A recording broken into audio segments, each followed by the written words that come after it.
Terima kasih atas kesediaan anak-anak semuanya dan Bapak Ibu guru yang sedianya yaitu menghadiri guru penggerak angkatan 9. Di sini saya akan berbagi cerita tentang apa yang saya dapatkan dari apa yang saya pelajari di guru penggerak ini. Di sini salah satunya yaitu budaya positif.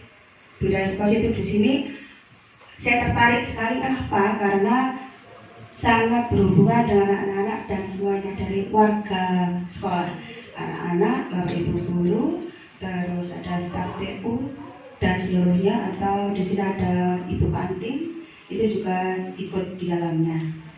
Nah, di sini untuk diseminasi budaya positif, di sini yang saya ambil ada segitiga restitusi. Sebelumnya untuk segitiga restitusi di sini untuk anak-anak, budaya positif apa yang menurut kamu budaya positif yang ada di sekolah itu apa? Menurut kalian? Seperti membuang sampah di tempatnya. Sama lagi? Tidak boleh hadir tepat waktu.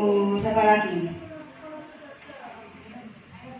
Memberi salam kelas, memberi salam pada guru jika bertemu. Siapa lagi?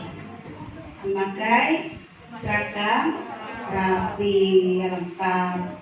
Itu untuk budaya positif untuk anak-anak dan semuanya. Terus di sini untuk budaya positifnya, yaitu yang saya ambil untuk anak, yaitu kenapa sekarang kita itu kok seringkali setiap bapak ibu guru masuk, anak sekarang kita membuat kesepakatan kelas ya, gitu kan? Nah itu apa maksudnya? Kok bukan, kan sekolah kan punya peraturan, anak begini harus memakai seragam rapi sesuai dengan harinya, gitu kan? Nah kemarin ada cerita bahwasanya pada saat saya di kelas sudah berkesepakatan dengan anak-anak bahwa boleh kalian pakai baju olahraga jika hari ini. Kenapa? Karena kamu olahraganya kan terakhir, jadi tidak mengganggu bau badannya, tidak mengganggu bapak ibu guru yang mengajar di awal, gitu kan? Tetapi karena di sini peraturan sekolah itu memiliki peraturan sekolah. Di situ memakai seragam rapi sesuai dengan hari yang berlaku. Oh ternyata anak-anak itu tidak boleh ngumpul. Jadi pada saat olahraga pakai baju olahraga, kalau misalkan pelajaran yang lain tidak boleh pakai baju olahraga. Berarti apa? Tidak menghargai bapak ibu guru. Kalau misalnya kamu pakai baju olahraga, berarti harusnya di luar. Nah itu maaf, kemarin saya sudah sekolah dengan anak mbak di mas-mas 9D. Ternyata di sana ada protesnya, dan protes saya minta maaf dan kita buat lagi kesepakatan yang baru. Kenapa kok bukan peraturan? Kok kesepakatan atau keyakinan kelas di sini? Karena kalau peraturan itu hanya berlaku satu arah. Siapa yang buat peraturan? Sekolah. Kalau misalkan kesepakatan, ya Bu. Sepakat. Oke. Nah, apa bisa sepakat itu? Berarti di sini kan kita punya perjanjian kan? Nah, kita punya yang omong-omongan. Ya berat. Enak ini ada besok ini lambian apa itu? Lambian anu sekolah mengiran dulu hijau. Sepakat kan? Nah, itu kita berbicara antara dua arah. Kalian dengan teman tadi, orang dua ini, siapa yang pesen? Untuk sepatuan apa? Untuk keren ini, gitu kan? Nah itu namanya kesepakatan. Jadi kalau peraturan kita tulis, di sana tulis tidak boleh membayar hari Senin memakai baju kuning. Nah itu kalau kalian misalkan di sana, wah kalau nanti kuning, udah mau kuning, gitu kan? Nah berarti kan kamu di sana terpaksa pakai baju kuning walaupun tidak punya. Memaksa, apa caranya jeruk, gitu lebih kuning, itu namanya peraturan.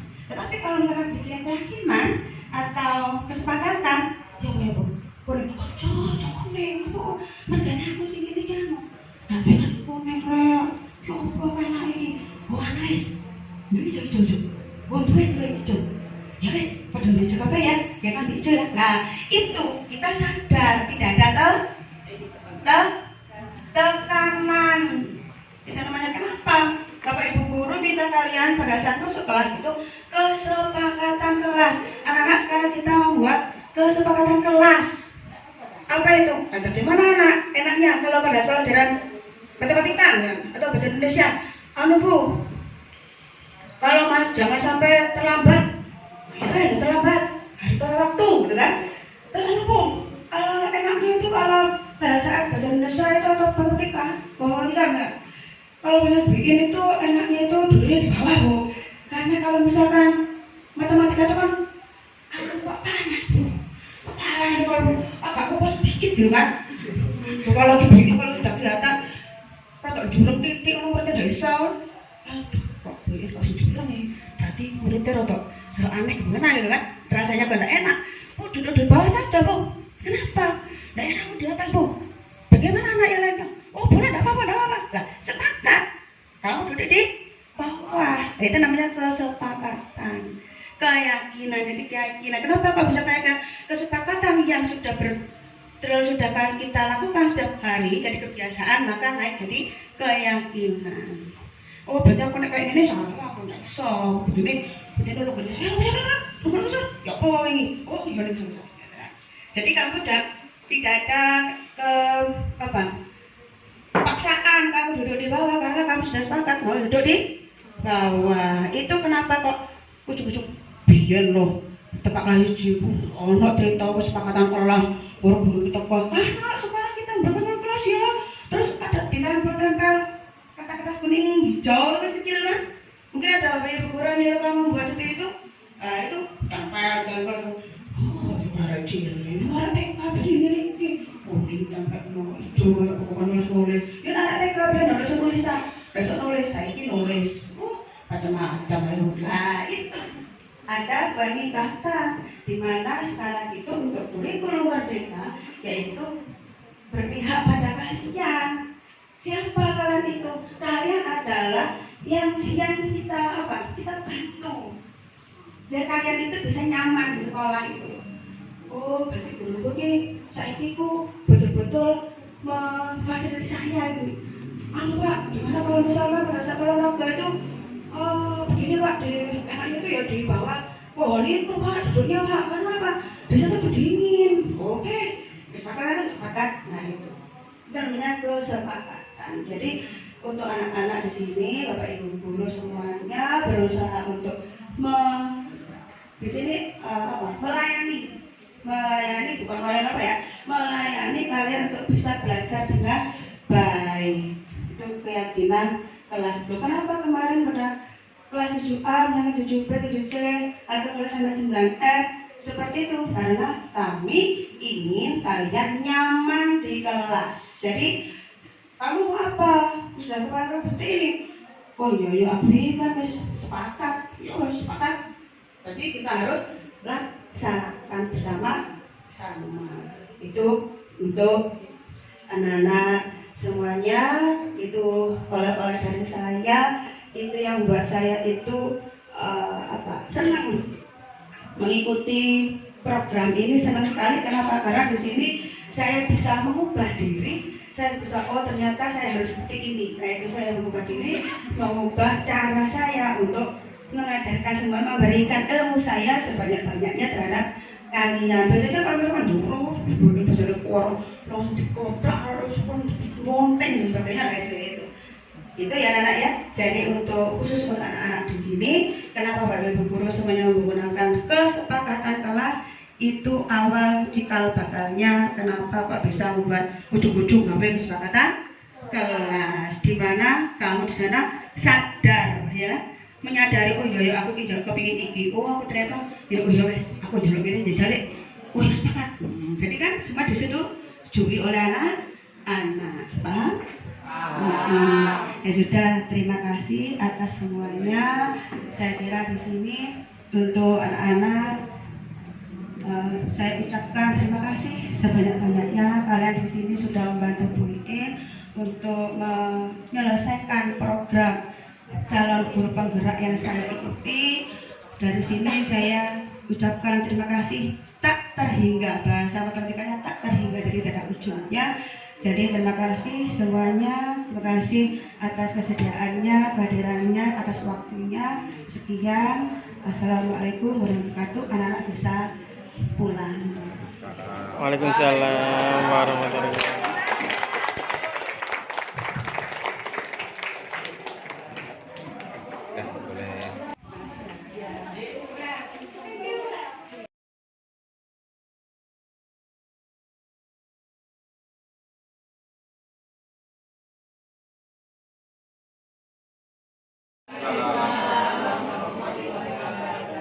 Maaf Bapak Ibu, saya di sini meminta bantuan Bapak Ibu, dan mengorbankan waktu Bapak Ibu. Sebenarnya kalau kita di sini biasanya kan langsung santai gitu kan, kita nunggu absen gitu kan, ternyata kok ingin lapo, kita jajak omong-omongan gitu. Ini saya minta maaf karena di sini saya mau berbagi cerita. Sebenarnya di sini saya mau berbagi cerita di mana ternyata program yang saya ikuti di sini itu sangat menyenangkan dan sesuai dengan karakter saya yang seperti ini gitu. Dan nanti ceritanya bagaimana ini? Saya di sini salah satunya yaitu restitusi. Apakah restitusi itu? Restitusi adalah proses menciptakan kondisi bagi murid untuk memperbaiki kesalahan mereka sehingga mereka bisa kembali pada kelompok mereka dengan karakter yang lebih kuat. Dan itu juga adalah proses kolaboratif yang mengajarkan murid untuk mencari solusi untuk masalah dan membantu murid berpikir tentang orang seperti apa yang mereka inginkan dan bagaimana mereka harus memperlakukan orang lain di sini. Jadi membantu murid menjadi lebih memiliki tujuan, disiplin positif, dan memulihkan dirinya setelah berbuat salah. Penekanannya bukanlah pada bagaimana berperilaku untuk menyenangkan orang lain atau menghindari ketidaknyamanan, namun tujuannya adalah menjadi orang yang menghargai nilai-nilai kebajikan yang mereka percayai. Sebelumnya kita telah belajar tentang teori kontrol bahwa pada dasarnya kita memiliki motivasi intrinsik. Di sini ada menurut William Glasser, 5 posisi kontrol menurut Glasser adalah penghukum, pembuat merasa bersalah, menjadi teman, pemantau, atau manajer. Kita akan melihat nanti. Di sini kayaknya itu kalau saya itu nomor 1 dan nomor 2 itu. Kelihatannya ya. Contohnya di sini adalah konflik kemarin ini adalah Febri yang terlambat ke sekolah. Padahal enggak Masuk, memang hari terlambat kemarin. Kita kan mencari kasus yang terbaru. Penghukum, untuk penghukum seperti ini. Dengan nada suara yang tinggi, Mas Bruke, kemarin bala tumbuh, mata melotot, dan jari menunjuk-nunjuk menghardik. Terlambat lagi, masih terlambat lagi. Selalu datang terlambat. Kapan bisa datang tepat waktu? Yang apa kamu? Telat yang kamu ini kan gitu kan? Nah, tanyakan dari anak, bagaimana perasaan kita? Bagaimana perasaan murid bila guru berbicara seperti itu pada saat muridnya datang terlambat? Kemungkinan murid marah, berdendam. Wah, tidak ngerti kau, mawang terus apa gitu kan? Jadi dia kan seperti itu. Kemudian murid marah, berdendam atau bersikap agresif. Bisa jadi sesudah kembali duduk, murid tersebut akan bukakan bukunya atau meja tulisnya, beberapa lagi sekolah murid melihat motor atau mobil bapak ibu guru. Ada kan dulu kan untuk zamannya Pak Bisri dikumbosi, Pak Bisri sampai nyorong ke sana kemari lah itu, dan akan menggaris kendaraan tersebut dengan kaku. Saya termasuk begitu. Terus ini adalah yang kedua, yaitu membuat merasa bersalah. Nada suara memelas, halus, sedih, bahasa tubuhnya merampat pada anak dengan lesu. Febri, kamu ini bagaimana ya? Kamu sudah berjanji dengan ibu tidak akan terlambat lagi. Kamu kenapa ya sering sekali mengecewakan ibu? Ibu benar-benar kecewa sekali. Kan biasanya kan langsung maksa itu kan anak-anak baik namanya membuat merasa bersalah. Ya Allah, ini langsung namanya sudah langsung baper. Nah, ini. Bagaimana perasaan secara ini? Murid akan merasa bersalah.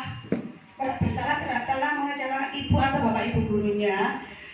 Murid akan merasa menjadi orang yang gagal dan tidak sanggup membahagiakan orang lain. Kadang-kadang sikap seperti ini lebih berbahaya dari sikap menghukum karena emosi akan tertanam rapat di dalam. Murid menahan perasaan, tidak seperti dalam dengan guru penghukum, di mana murid bisa menumpahkan amarahnya walaupun dengan cara negatif. Murid tertekan seperti inilah yang tiba-tiba bisa meletus amarahnya dan bisa menyakiti diri sendiri atau orang lain. Ini yang mendem itu. Iya.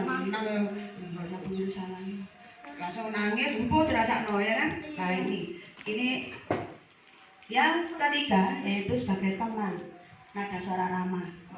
Ini kayaknya bukan main. Ramah, akrab, dan bercanda. Bahasa tubuhnya merapat pada murid ya, mata dan senyum jenaka itu kan mesem muridnya ya. Febri, ayolah, bagaimana sih kamu ini? Kemarin kamu sudah janji ke bapak bukan? Kenapa terlambat lagi? Gitu kan? Mesem gitu kan? Ya sudah, tak apa-apa, duduk di sana. Nanti Pak Guru bantu kamu ini, gitu kan? Ini mesem dulu, tak murid ya. Bagaimana perasaan?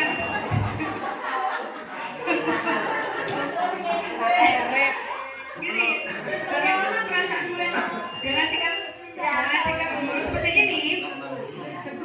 Murid akan merasa senang dan akrab dengan guru. Ini termasuk dampak yang positif. Hanya saja di sisi negatif murid menjadi tergantung pada guru tersebut. Bila ada masalah, dia merasa bisa mengandalkan guru tersebut. Jadi kalau ada orang aku boleh tak gendut terus biar tak gendut itu kalau sirahku padahal bisa dipeluk jangan kan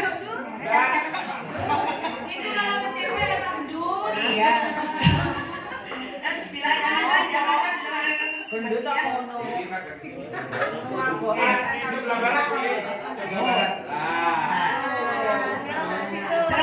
akibat lain dari posisi teman, Febri hanya akan berbuat sesuatu bila yang menyuruh adalah guru tersebut. Jadi nurutnya begitu, gitu menurutnya.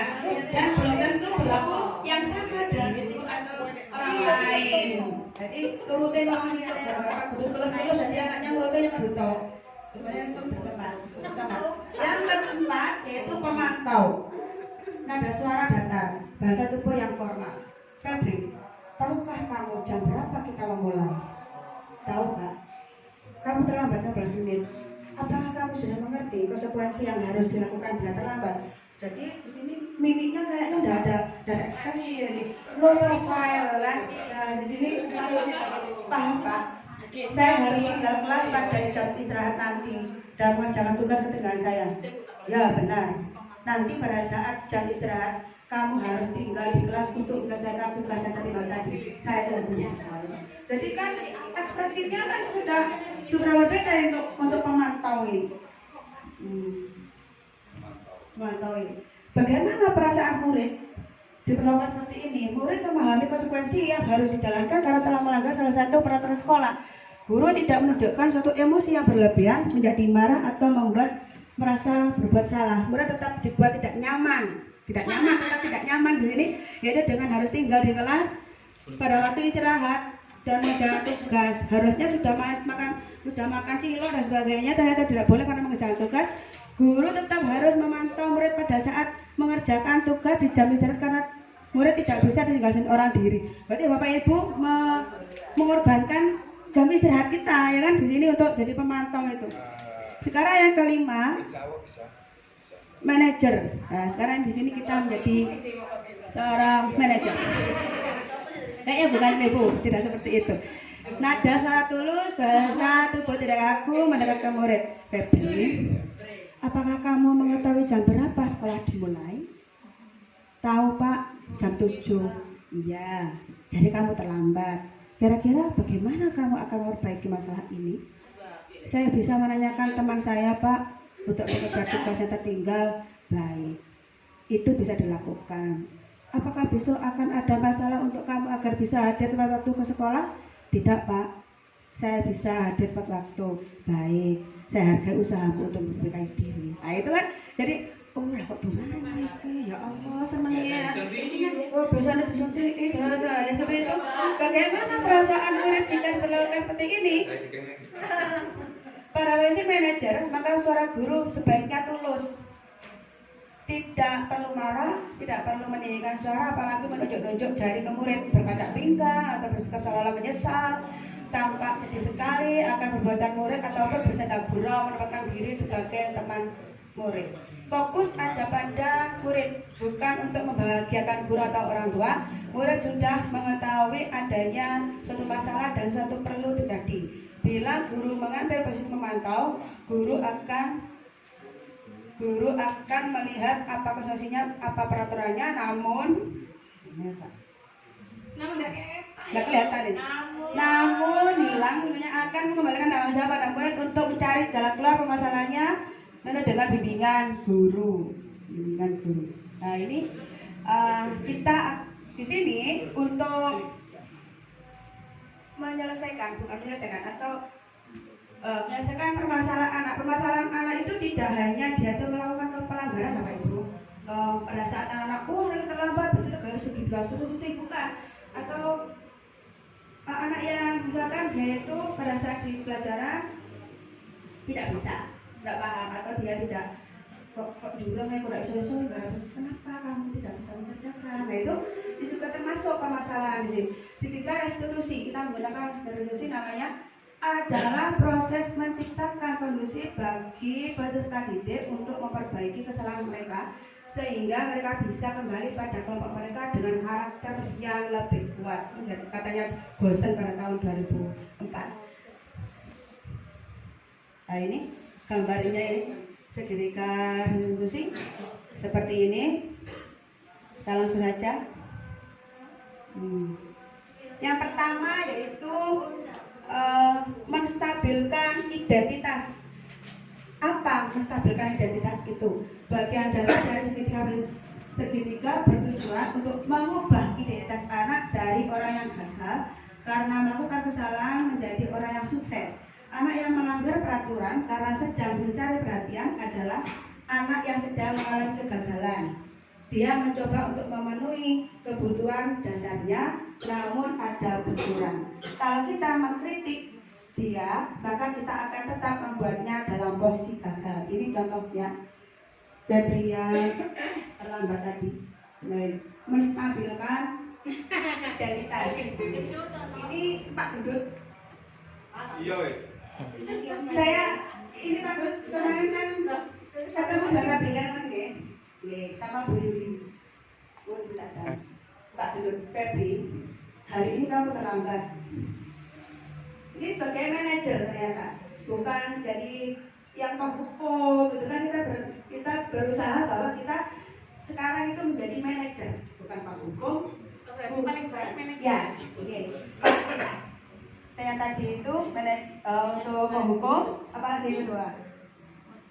Kalau salah, pemantau, terus pemantau dan manajer. Karena yang paling bagus ternyata itu jadi manajer. Febri, hari ini kamu terlambat. Kamu kan bisa seperti itu. Febri, hari ini kamu terlambat. Iya Pak. Apa kamu tahu jam berapa sekolah dimulai? Jam 7 Pak.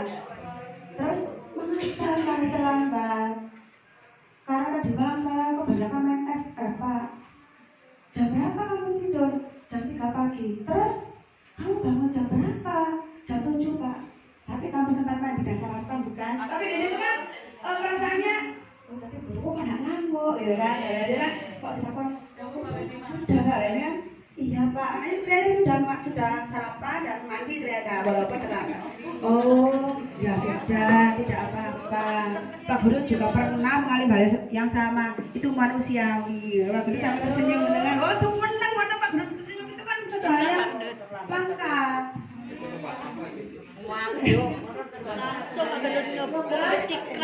Untuk langkah kedua yaitu validasi tindakan yang salah. Setiap tindakan kita dilakukan dengan suatu tujuan, yaitu memenuhi kebutuhan dasar.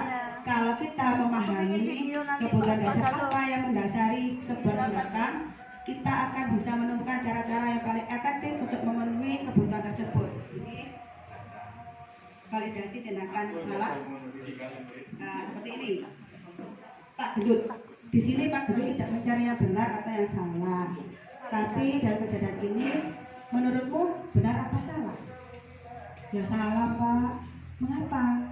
Karena gara-gara tadi malam saya kebanyakan main FF, jadi saya bangun kesiangan sampai saya terlambat sekolah. Terus saya kurang disiplin waktu, kurang tanggung jawab terhadap diri saya sendiri Pak. Begitu. Ada Win cuma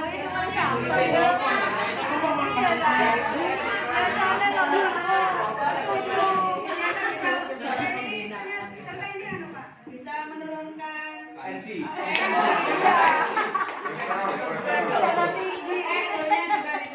setelah membaca ini, ya Allah ternyata seperti itu.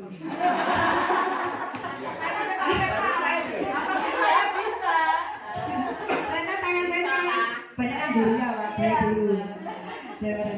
Menanyakan keyakinan. Teori kontrol menyatakan bahwa kita pada dasarnya termotivasi secara internal ketika identitas sukses telah tercapai. Satu, nah, tiga laku yang salah telah divalidasi pada langkah 2, maka anak akan siap untuk dihubungkan dengan nilai yang dia percaya dan berbeda menjadi orang yang dia inginkan. Pertanyaan yang di bawah ini menghubungkan keyakinan anak dengan nilai kelas atau keluarga. Saya tidak mengerti. Terus apa langkah selanjutnya setelah kamu mengetahui bahwa kamu lakukannya adalah salah? Saya akan mengurangi bermain HP, terus tidak tidur larut malam lagi, sehingga saya bisa bangun pagi. Dan yang penting saya harus lebih disiplin dalam mengatur waktu, dalam bertanggung jawab terhadap diri saya Pak. Apakah besok akan ada masalah untuk kamu agar bisa hadir waktu di sekolah? Tidak Pak, saya bisa hadir waktu pada waktu. Baik, saya hargai usahamu untuk memperbaiki diri. Nah itu, jadi mungkin di sini saya tidak menggurui ya Pak Ibu. Terima kasih. Di sini saya tidak maaf sekali lagi, saya tidak menggurui tidak, tapi kita ini saya itu merasa bahwa walaupun saya kemarin itu maaf Agus, saya itu pada saat mendaftar di CGP itu sangat terpaksa dan sangat terpaksa sekali. Lalu saya mikir, paling ono apike paling. Nah di sini saya mikirnya ono apike sih tambahku. Ternyata setelah itu saya jadi malu Pak pada saat saya melihat di sini. Ya Allah, kok kayak gini. Waktu ditanya sama sama fasilnya pada saat rukol itu, terus ibu itu di posisi mana? Kalau saya itu Pak seringkali menjadi penghubung jalan kedua itu merasa bersalah. Kenapa? Saya kira itu kan manusiawi Pak, karena anak-anaknya itu kan kadang-kadang bergetok, kadang seperti ini. Kita datang di kelas, terus kesro, ya kan? Tuk apa kesro? Kita lambat, terus mententeng kesro, kan? Terus, dari mana kamu? Ayo sini lah. Itu sudah penghubung ternyata. Itu saya, memang saya betul-betul saya itu diin banget itu. Itu sudah ini sudah lari mulai lah mulai. Ayo belum selesai. Sama dulu Dari itu mungkin yang bisa saya sampaikan. Terima kasih atas semuanya. Saya kira bisa.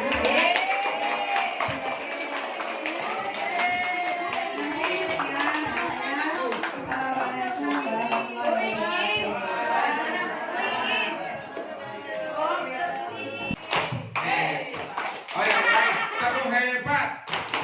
Hebat. Hebat.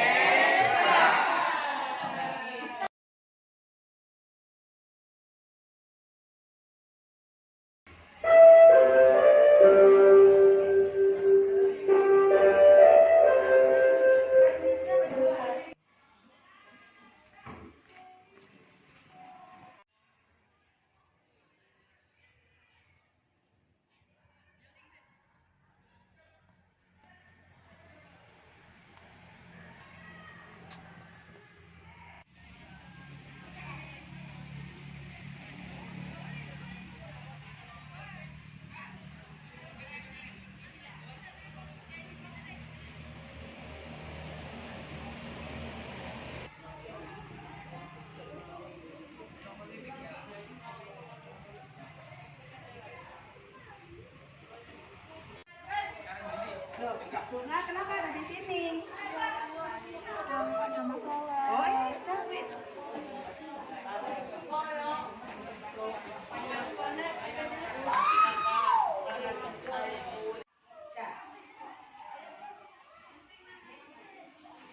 Silakan duduk sini.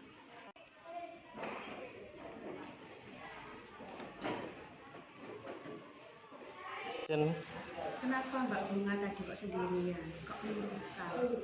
Karena saya ada masalah Bu. Masalah apa? Masalah karena kemarin saya kan PTS ya Bu. Iya. Terus saya tuh tidak bisa mengerjakannya. Saya tuh kepikiran sekali dengan nilai saya. Oh gitu. Kenapa kok bisa sampai nggak bisa mengerjakan? Karena kelalaian saya Bu. Karena ketika di rumah saya tuh menganggap soal itu gampang. Jadi saya meremehkan soal itu. Jadi saya tidak belajar Bu. Oh begitu. Terus apakah itu tindakannya Mbak Bunga benar apa salah? Itu tindakan saya salah Bu. Kenapa kok salah? Karena saya terlalu meremehkan waktu, saya tidak disiplin dan tidak bertanggung jawab kepada diri saya sendiri. Oh gitu. Terus selanjutnya Mbak Bunga apa langkah Mbak Bunga selanjutnya setelah ada kejadian tadi malam tidak belajar, terus besoknya tidak bisa mengerjakan, terus apa langkah Mbak selanjutnya?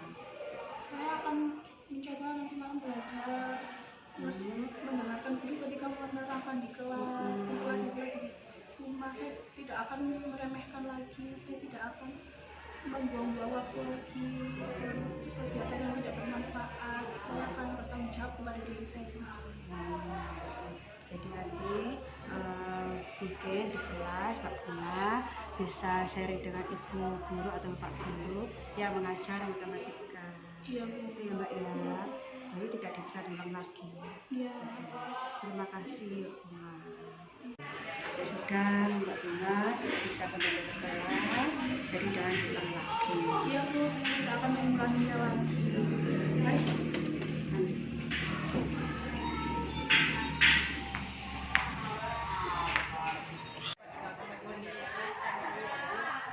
Saya izin mau kembali ke kelas dulu ya Bu. Oh iya, sukses ya.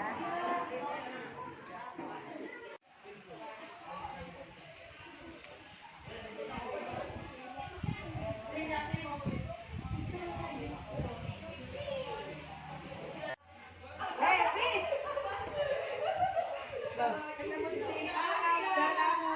Alhamdulillah baik Bu. Kenapa kamu tidak masuk kelas sekolah kemarin? Enggak apa-apa Bu. Ayo, ayo, ayo.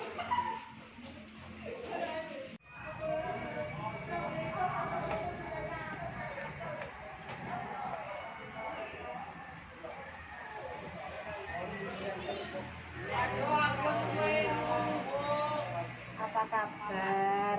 Alhamdulillah baik Bu. Terus kenapa kemarin kok tidak sekolah? Takut Bu. Kenapa kok takut? Ada apa? Karena tidak mengerjakan PR Bu. PR apa?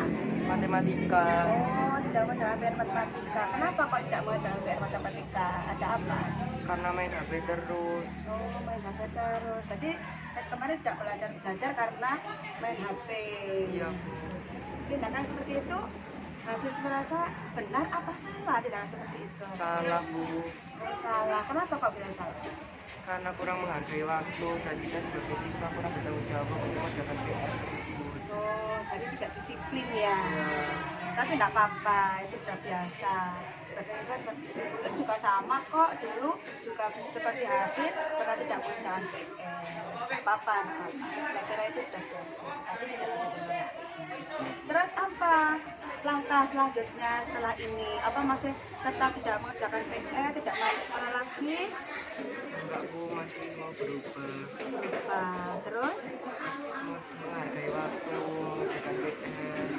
menjawab PR, belajar tepat waktu ya, jangan lupa sholatnya. Ya sudah, bisa kembali ke kelas, besok kita yang ya. Baik, terima kasih. Sukses ya.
Aufa, Ajis, Bella, Citra, Deva, Devita, Farid, Hana, Sakit, Ilham Mahdi, Izuz Hasin, Karnia, Rafael,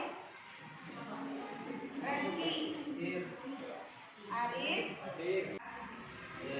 Samsa, Siti, Sri, Zahira. Berarti yang tidak masuk satu anak.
sama, nggak usah ditulis lagi. Jadi cuma satu saja ini. Ini Bu. Yang nah, seperti ini. Pakai tapi juga ditulis salah satu saja. Kalau sama ditulis satu. Kalau nggak sama ditulis semua. Nah, oh ini harus bersilat rapi misalnya gitu. Boleh ini harus lengkap ya. Boleh semua apa di sini ya? Boleh.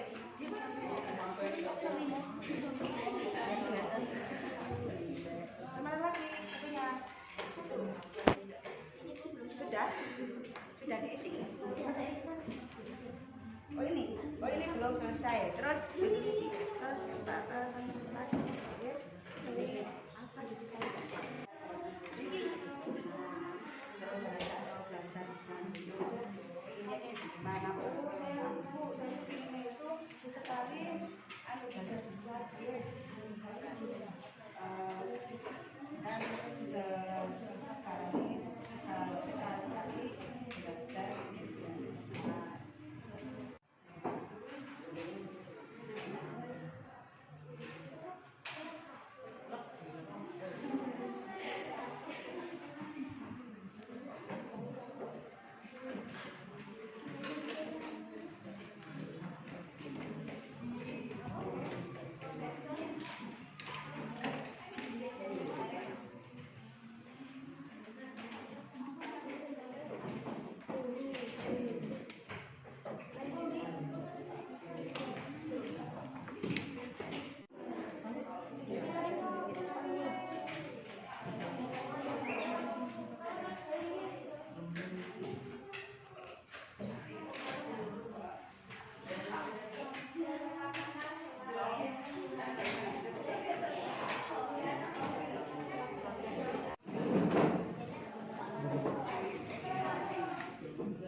Bawah yang kuning, atasnya pink.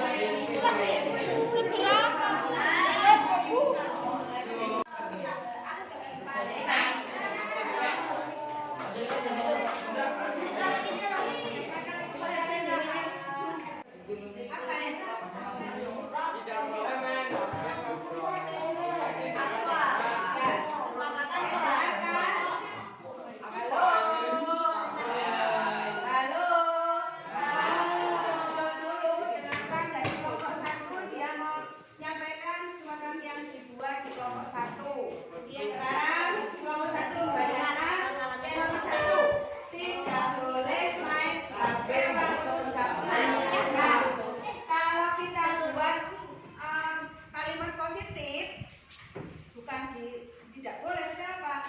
HP diletakkan di meja guru. Di sini HP diletakkan di meja guru.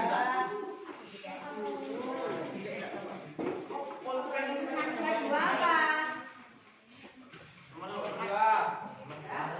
Harus memperhatikan guru itu. Apa kalau memperhatikan berapa? Fokus, ya. Konsentrasi.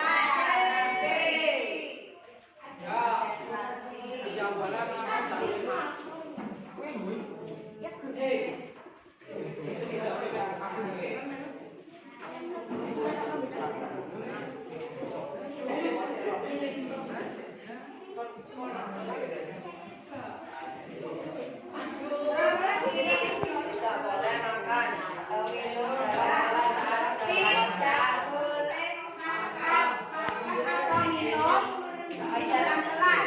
Jelas. Apa itu? Kalau tidak boleh makan dan minum.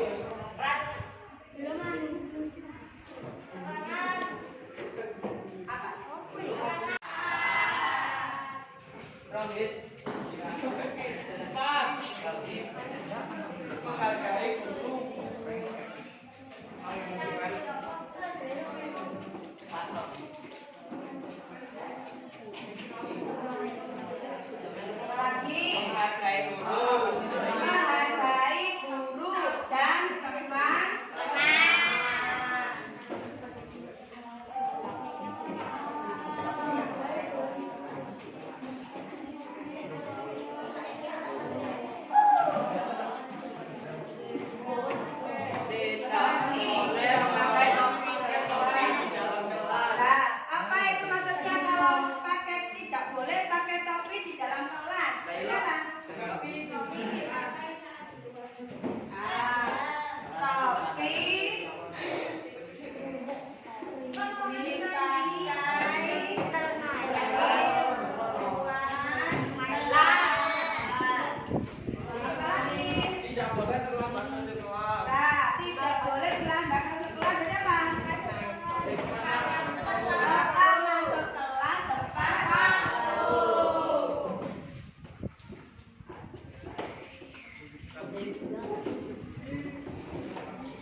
apa positifnya?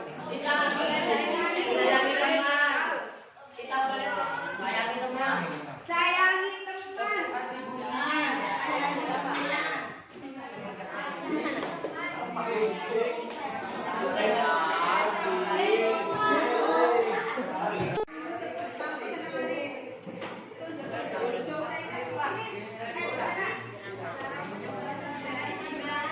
Satu. Ya. Nah, berarti apa? Terus yang kedua, nah, dilarang main HP saat pelajaran berlangsung. Berarti HP diletakkan di meja guru. Lagi selalu patuh pada guru. Berarti apa? Sopan. Sopan.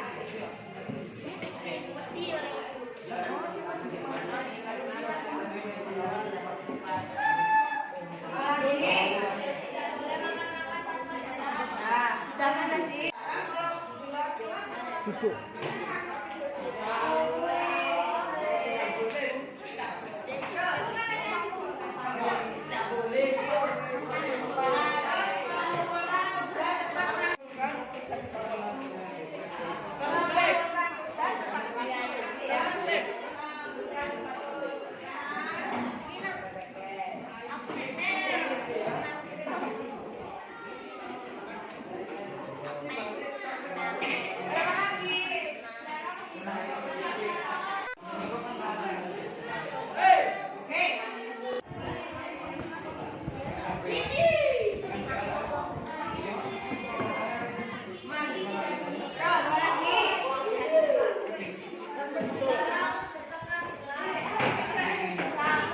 Dilarang bertekan. Berarti apa? Sayang teman. Berpakaian rapi.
Dengarkan kesepakatan yang kita buat pada saat pelajaran matematika. Yang pertama, HP diletakkan di meja guru.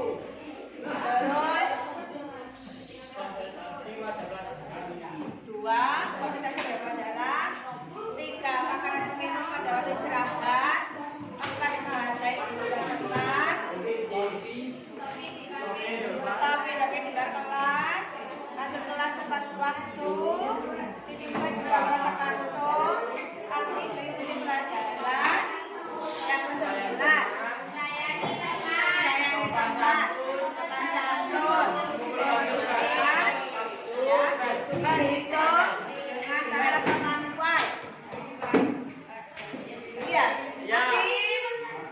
Asif, iya. Apa itu? Terus yang ke-13 berpakaian rapi.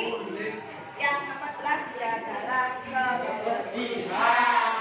Itu kesimpulan sebenarnya kita berarti berlaku seterusnya jika pada saat kita pelajaran matematika atau pelajaran yang lain. karena di sini semuanya sama. Setuju? Setuju.